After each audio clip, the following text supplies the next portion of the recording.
श्री बाके बिहारी जी कभी कभी भक्तों के लिए ऐसी लीलाएं करते हैं जिसे सुनकर और देखकर भक्तों का भाव उनके प्रति और अडिग और अटल हो जाता है। ऐसी ही एक लीला घटित हुई जगन्नाथपुरी में। एक बार जगन्नाथपुरी के राजा श्री साक्षी गोपाल मंदिर में प्रणाम करने गए। जैसे ही वह प्रणाम कर भगवान को विनती कर रहे थे, तभी मन ही मन कहने लगे, हे नाथ, आप तो जगन्नाथपुरी के नजदीक ही विराजमान हैं। कभी जगन्नाथपुरी मंदिर में पधारिए, वहां भी आकर आप प्रसाद ग्रहण कीजिए। तब भगवान ने जवाब देते हुए कहा, मैं तो आने को तैयार हूँ, पर मैं हूँ बाके बिहारी, मैं हूँ वृंदावन का छलिया। मेरी सेवा साधारण नहीं है। अगर तुम मेरी सेवा कर सकते हो तो मैं चलने को तैयार हूँ। अब राजा जी ने कहा, महाराज, आपकी जैसी सेवा होगी, अपने हृदय के सच्चे भाव से मैं उसे पूर्ण करने का प्रयास करूंगा।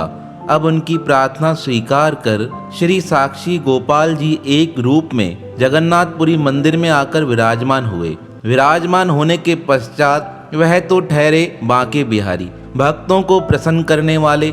अब श्री जगन्नाथपुरी मंदिर का नियम है, वहां पर हर समय भगवान के समक्ष 56 भोग विराजमान किए जाते हैं। जैसे ही श्री साक्षी गोपाल भगवान वहां विराजमान हुए, अब वह उन भोगों को देखकर, उन प्रसादों को देखकर प्रसन्न होने लगे। यहाँ जगन्नाथपुरी मंदिर की तो विशेषता है, यहाँ पर श्री कृष्ण, सुभद्रा और बलराम तीनों एक साथ विराजमान होते हैं।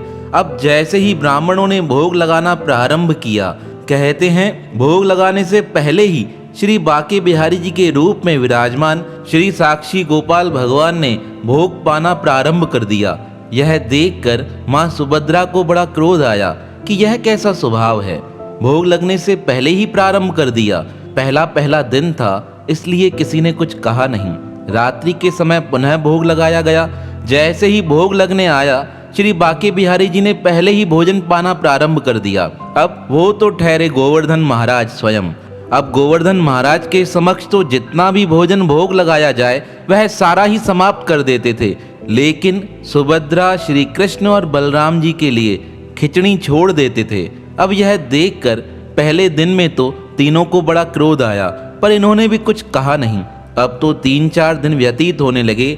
साक्षी गोपाल भगवान तो बड़े प्रसन्न थे। अनेक प्रकार के व्यंजनों का भोग साक्षी गोपाल भगवान के समक्ष लगाया जा रहा था। जैसे ही भोग आता, ब्राह्मण देवता मंत्र पढ़ते, उससे पहले ही थालियां समाप्त हो जाती थी। बलराम, सुभद्रा और श्री कृष्ण को देखकर यह बड़ा बुरा तो लगता, पर कह नहीं पाते थे। लेकिन एक दिन बलराम जी ने श्री बाके बिहारी जी से कह ही दिया, यह कैसा स्वभाव है, भोग लगने से पहले ही प्रारंभ हो जाते हो। उनकी यह बात सुनकर श्री साक्षी गोपाल भगवान को थोड़ी ठेस पहुंची, पर फिर भी उन्होंने कहा, हम तो राजा के निमंत्रण पर यहाँ आए हैं, इनके कहने से कोई फर्क नहीं पड़ता। पुनः दूसरे दिन भोग लगाया गया, पुनः वही लीला घटित हुई। अब तो तीनों मिलकर कहने लगे, अरे हम यहाँ विराजमान हैं इतने वर्षों से, भोग लगने से पहले ही तुम सबको चट कर जाते हो। तब बाके बिहारी जी के रूप में श्री साक्षी भगवान कहने लगे, अरे क्या करूं, मेरे को तो यहाँ निमंत्रण दिया गया है, इसलिए मैं तो भोग खाऊंगा, अब तुम्हें जो करना है करो। शाम के समय जगन्नाथपुरी के महाराज जो सच्चे भक्त थे वह मंदिर में पधारे। आज बलराम, श्री कृष्ण और सुभद्रा थोड़े रुष्ट थे। उन्हें रुष्ट देखकर भक्त ने पूछा, हे भगवान, क्या बात है, क्यों रुष्ट हो, आज आपने भोग नहीं लिया है? तब वह तीनों कहने लगे, हम भोग किस प्रकार ले सकते हैं, आप गांव के छलिया को यहाँ लेकर आए हो, हमारा भोग लगने से पहले ही यह समाप्त कर जाता है, कुछ छोड़ता ही नहीं है। आज जब साक्षी गोपाल जी ने राजा के समक्ष यह शिकायत सुनी, कहते हैं वह उसी समय वहां से जाने लगे। वह थोड़े रुष्ट थे। वह कहने लगे, राजन, तुमने हमें निमंत्रण दिया था, हम तुम्हारे निमंत्रण पर यहाँ आए थे और इन्होंने हमारा अपमान किया है, अब हम जा रहे हैं। इस प्रकार जैसे ही वह मंदिर से निकलने लगे, राजा को जगन्नाथ भगवान ने कहा, अरे जाइए, उन्हें मनाकर लेकर आइए। पर साक्षी गोपाल तो गोपाल हैं, वह किसका कहना कहाँ मानते हैं, अपने मर्जी के मालिक हैं, जहाँ जाना चाहे चले जाते हैं। अब धीरे धीरे आगे चलने लगे। राजा पीछे पीछे भागता हुआ उनके जाने लगा, पर उन्हें पकड़ नहीं पाया। पर जहाँ प्रेम होता है वहाँ परमात्मा पकड़ में आ ही जाते हैं। अब उन्होंने परमात्मा को पकड़कर कहा, नाथ मुझसे भूल हुई है, मेरा अपराध हुआ है, मेरे कारण आपका अपमान हुआ है, मुझे क्षमा करो, आप जो कहेंगे मैं करने को तैयार हूँ। तब बाके बिहारी जी के अवतार श्री साक्षी गोपाल जी ने कहा, अरे राजन, यह तो मेरी लीला मात्र है, मैं तुम पर प्रसन्न हूँ। मैं तुम्हारे निमंत्रण को स्वीकार कर ही जगन्नाथपुरी पधारा था। मैं स्वयं अपनी बहन सुभद्रा के साथ वहाँ रहना चाहता था। यह हमारी लीलाएं हैं, यह तो हम करते रहते हैं, तुम किसी प्रकार का मन में क्षोभ न करो। तब राजा बड़े प्रेम से कहने लगा, महाराज मेरी इच्छा है आप जगन्नाथपुरी मंदिर में ही विराजमान हो जाइए। तब श्री कृष्ण कहने लगे, ऐसा नहीं हो सकता है।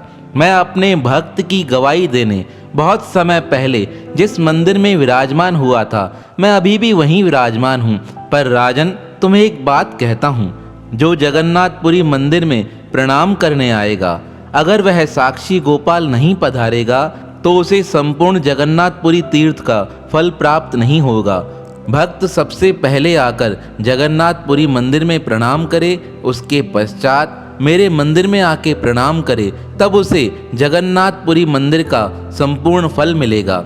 यह बात सुनकर राजा बड़े प्रसन्न हुए। राजा को वरदान देकर श्री साक्षी गोपाल महाराज वहाँ से अंतर ध्यान हो गए। तो अपने भक्तों के लिए परमात्मा ऐसी अनेक लीलाएं करते हैं। ऐसे लीलाधर, ऐसे गिरधर, ऐसे गोवर्धनधारी श्री कृष्ण के चरणों में हमारा बारंबार प्रणाम है, प्रणाम है, प्रणाम है। एक बच्चा दोपहर में नंगे पैर फूल बेच रहा था। लोग मोल भाव कर रहे थे। एक सज्जन ने उसके पैर देखे, उन्हें बहुत दुख हुआ। वह भागकर एक जूते के दुकान पर गए, वहां से जूता लाकर उस लड़के को देते हुए कहने लगे, इन जूतों को अपने पैरों में पहन लो। वह लड़का बहुत खुश हुआ। उसने उस आदमी का हाथ पकड़ लिया और पूछने लगा, क्या आप भगवान हो? वह व्यक्ति कहने लगा, अरे मैं भगवान नहीं हूँ। तब वह लड़का कहने लगा, लगता है आप भगवान के दोस्त हो, क्योंकि कल रात को ही मैंने भगवान से प्रार्थना की थी, हे भगवान जी, मेरे पैर बहुत जलते हैं, मुझे जूता ला कर दो। तब वह आदमी आंखों में पानी लाते हुए मुस्कुराते हुए वहां से चला गया। जाते जाते वह एक बात जान गया था कि भगवान का दोस्त बनना ज़्यादा मुश्किल नहीं है।